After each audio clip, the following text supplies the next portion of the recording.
Bonjour, je m'appelle Estelle, j'ai 23 ans. Je suis étudiante actuellement en année de césure, donc je suis en école d'ingénieur packaging à Lisieux-Reims. Suite à cette année de césure, je vais réenchaîner là, avec ma dernière année en école d'ingénieur. Je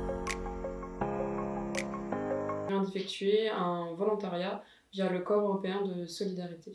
Alors en fait, je voulais faire une année de césure dans tout ce qui était bénévolat ou association humanitaire. Et je cherchais à trouver quoi faire, comment partir, qu'est-ce que je pourrais faire. Et c'est en cherchant sur internet que je suis tombée sur le Corps européen de solidarité. Pour le coup, j'avais pas du tout d'a priori parce que c'est un dispositif que je connaissais pas du tout. Je trouve ça dommage maintenant que je le connais que ça soit très peu connu. C'est un dispositif qui devrait être mieux connu par les jeunes aujourd'hui. C'est vraiment un dispositif qui permet de faire un volontariat à l'étranger tout en voyageant aussi, en découvrant d'autres cultures et en s'intégrant vraiment à un nouveau pays. Alors pour être honnête, c'est le Covid qui m'a aussi poussée à rester en Europe parce que ma première envie c'était de partir en Amérique latine, mais vu la situation du Covid, je me suis dit que c'était plus judicieux de rester en Europe. Et même vis-à-vis de l'école, j'étais encore étudiante, donc encore sous le statut étudiant, c'était plus simple de rester dans l'Europe.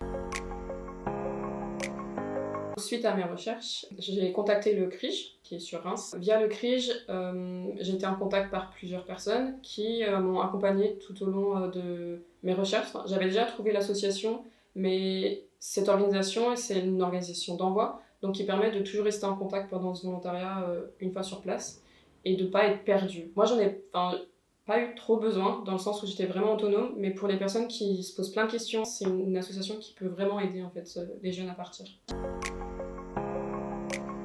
J'étais en Roumanie, dans une petite ville pas très loin de Timișoara. C'est du côté de l'ouest de la Roumanie. Et mes missions principales, c'était notamment de travailler dans les écoles. J'intervenais dans les écoles après les cours et je faisais des activités avec les enfants. C'était vraiment tout ce qui était basé sur le jeu, sur des activités manuelles, des jeux sportifs. Notamment, ma cible principale, c'était des enfants défavorisés de la communauté rome tzigane.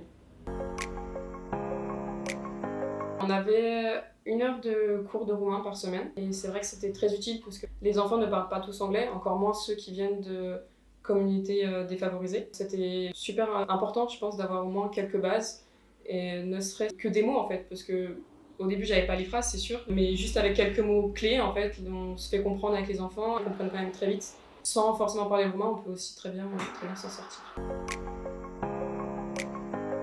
Moi, ce que j'ai le plus aimé, c'est de vraiment être autonome et de pouvoir faire les activités que je voulais, que j'aimais. En fait, on nous disait, vous allez dans cette école à telle heure, mais les activités, c'est à nous de les préparer en avance. Ça, c'est quelque chose que j'ai vraiment apprécié parce que on n'était pas forcé à faire une activité qu'on connaissait pas, par exemple. Moi, je faisais des activités que j'aimais avec les enfants et ça, pour moi, c'était très important parce que je pense que si on n'aime pas une activité qu'on prépare, les enfants vont jamais adhérer à ce qu'on est en train de leur proposer. D'être motivé. La motivation, c'est super important parce qu'on arrive sur place dans un nouveau pays, donc il faut vraiment être motivé à rencontrer d'autres personnes, à s'ouvrir, à rencontrer d'autres cultures qui soient différentes que nous et avec la possibilité d'avoir un choc culturel aussi qui peut être fort par moment. Vraiment, la motivation, je pense que c'est ce qui joue le plus important parce que peu importe après le niveau qu'on a en anglais ou quoi que ce soit, ça vient en parlant et en étant dans le pays en fait. Un grand enrichissement personnel et culturel. Je sais que dans mon association, on était beaucoup de volontaires, on était 20 volontaires venus de plein de pays différents et culturellement parlant, c'était super. Quand il y a plein de cultures qui viennent dans un pays, qu'on est tous ensemble et qu'on échange, juste des discussions, on se rend compte qu'en fait on est différents mais en même temps on est très similaires. Davantage de tolérance et de respect, je dirais aussi. L'indignation parfois quand je vois que tout le monde n'est pas égaux dans le monde, même si je le savais avant, on travaille avec des enfants tous les jours qui sont dans des milieux défavorisés. La journée, on peut les voir en train de faire la rue et mendier. Ça fait mal au cœur. Je pense que j'ai grandi. J'ai grandi avec cette expérience. Oui, tout à fait. C'est quelque chose que j'y ai beaucoup pensé parce que ça m'a fait un peu un pincement au cœur de quitter tout ce volontariat, tout ce monde. C'est quelque chose qui me ferait beaucoup de bien personnellement et je serais contente de donner aussi de mon temps pour d'autres associations et m'impliquer dans une association de bénévolat ou de volontariat en France. Exactement. Je conseille tous les jeunes motivés à s'inscrire et en faire un.